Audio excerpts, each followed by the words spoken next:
attirer les incrédules vers Dieu. Parce qu'il y a des gens qui veulent voir des miracles avant de se convertir. Encore à un autre, la prophétie, et ça nous en avons parlé, on vous en a parlé. De nouveau, il y a des abus, mais certaines personnes, ils entendent effectivement la voix de Dieu.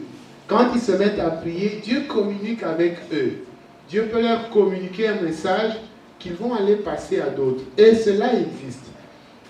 Si vous avez ce don-là, utilisez-le. Un autre, le discernement des esprits. Vous savez, nous vivons dans un monde un peu compliqué. Il existe ce monde que nous voyons, mais il y a aussi le monde mystique, le monde des esprits. Et certaines personnes agissent par la force du Saint-Esprit, mais d'autres, par contre, agissent par la force d'autres esprits. Et nous avons besoin des chrétiens qui ont le discernement des esprits. Quand ils voient une personne, même prêcher ou chanter ou faire n'importe quoi, ils peuvent voir si cette personne le fait par la force du Saint-Esprit ou si la personne utilise d'autres esprits. D'autres esprits sont actifs dans les églises. Et ces autres esprits sont là pour perturber un peu la bonne marche de l'église. C'est pourquoi des fois quand il y a des conflits, quand il y a des incompréhensions, nous pensons que c'est parce que nous ne nous aimons pas, alors que ce sont des esprits qui poussent certaines personnes à poser des actes qui vont déstabiliser toute l'église. Et il existe dans l'église des gens qui peuvent discerner ces genres de comportements et être capables de prier pour que ces mauvais esprits puissent quitter l'église. D'autres ont la diversité de langues. Ils ont la facilité de parler plusieurs langues. Donc, ils ont la facilité d'atteindre plusieurs couches de la population. Nous tous, nous ne parlons pas les mêmes langues de la même façon.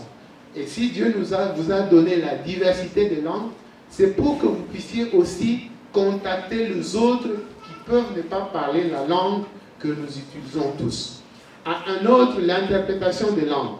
On peut parler, il existe aussi le parler en langue que nous ne pouvons pas bien définir parce que la Bible elle-même ne l'explique pas officiellement, ouvertement.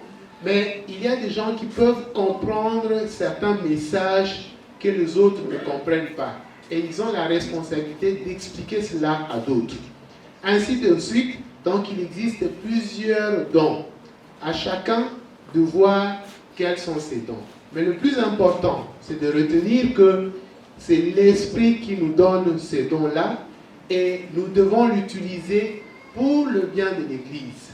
C'est comme si, quand vous savez bien chanter, mais vous aurez pu chanter seul dans votre chambre, vous enfermez, vous chantez pour vous-même.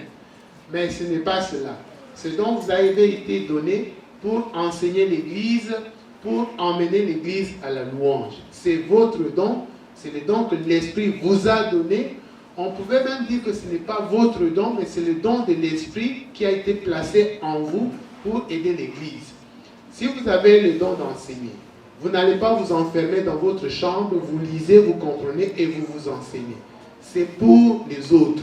Si vous avez le don de guérison, ce n'est pas pour que vous ne puissiez pas tomber malade vous-même, que vous priez pour vous-même. C'est pour prier pour les autres.